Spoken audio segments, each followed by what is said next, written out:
हर खबर पर होगी आपकी पकड़। डाउनलोड कीजिए ABP live app. Kangana Ranaut और शिवसेना की लड़ाई में अब तक कंगना की तरफ से पीओके, बाबरी सेना और कश्मीरी पंडित का कार्ड चला गया है और अब कंगना का समर्थन कर रही बीजेपी भी दाऊद को लेकर आ गई है।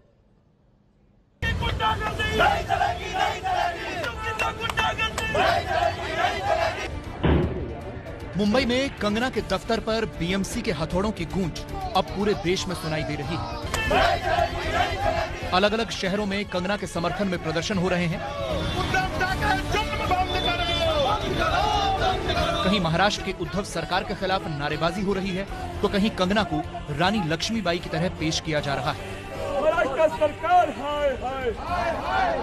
आप तस्वीर देख रहे हैं एलजेपी की तरफ से जो बिहार प्रदेश के कार्यकर्ता हैं, उन लोगों ने कंगना बनाया है, यानी कंगना का स्वरूप बनाया है, जिसको घोड़े पर बिठा दिया है। और घोड़े का पैर कहाँ पर है, घोड़ा किन पोस्टर्स को कुचलने की कोशिश कर रहा है, ये जो तस्वीर दिखाने की कोशिश की गई। रिया चक्रवर्ती भी है, उद्धव ठाकरे, संजय राउत और उसके साथ साथ आदित्य ठाकरे।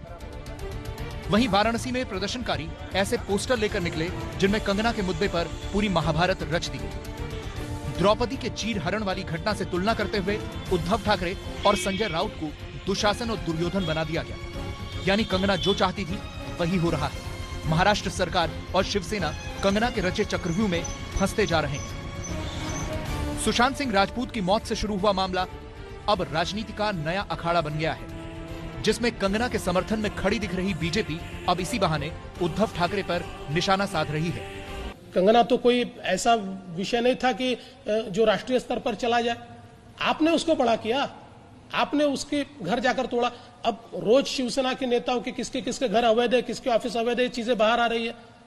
आप दाऊद का घर तोड़ने नहीं जाते, उसका घर तोड़ने जाते हो। देश के 40% कोरोना के मृत्यु महाराष्ट्र में है, लेकिन महाराष्ट्र सरकार उससे लड़ना नहीं चाहती, वो लड़ाई करना चाहती है कंगना से।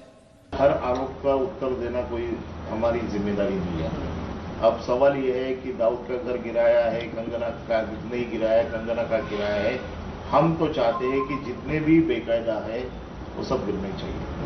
अब उसको प्रोटेक्शन देने के लिए अगर बीजेपी को ऐसा लगता है कि उसको प्रोटेक्शन मिलना चाहिए तो उनके खुल के बोलना चाहिए कि कंगना के घर को प्रोटेक्शन दो करके।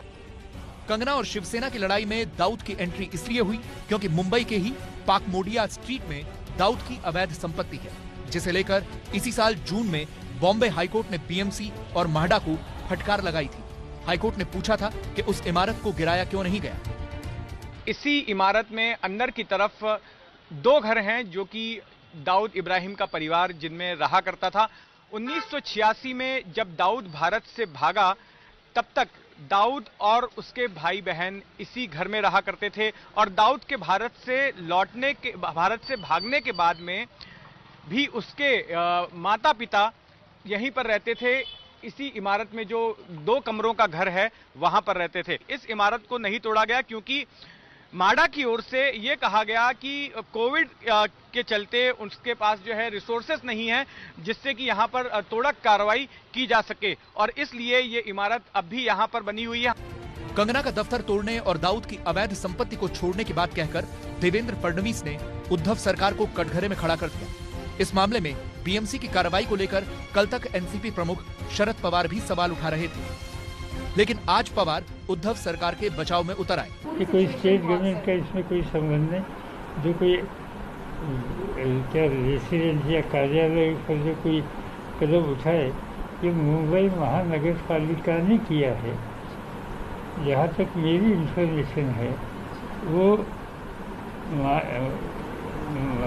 बीएमसी बॉम्बे म्यूनिसिपल कॉर्पोरेशन के जो रूल्स रेगुलेशन है वो इसके दूर जाने का काम नहीं किया।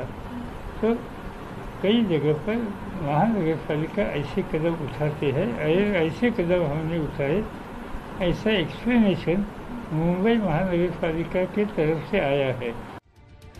मुंबई की तुलना पीओके से करने वाले कंगना के बयान से जो विवाद शुरू हुआ वो अब उद्धव सरकार के गले की फांस बन गया है।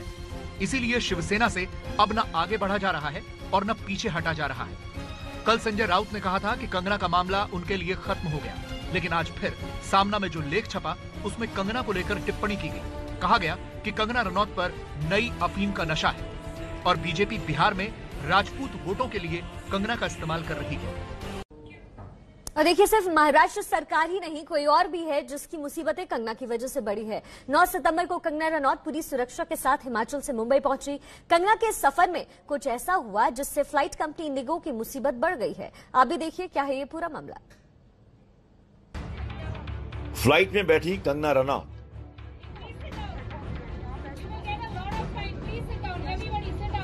कंगना के पीछे पीछे जा पहुंचा मीडिया का कैमरा। ना कोई सोशल डिस्टेंसिंग, ना कोई कोरोना का डर। फ्लाइट में भगदड़ मचाने वाली ये भीड़ कोरोना के खतरे को तो मानो भूल ही चुकी है। तस्वीरें 9 सितंबर की हैं, जब कंगना चंडीगढ़ से मुंबई सफर कर रही थी। कंगना ने यह सफर इंडिगो की फ्लाइट से पूरा किया। फ्लाइट में नियमों की धज्जियां उड़ाने पर director general of civil aviation यानी डीजीसीए ने इंडिगो से संबंधित क्रू मेंबर पर कार्रवाई करने की बात कही है। इससे पहले डीजीसीए ने इंडिगो को कारण बताओ नोटिस दिया था, जिसका जवाब इंडिगो ने दिया, लेकिन डीजीसीए इंडिगो के जवाब से संतुष्ट नहीं दिखा।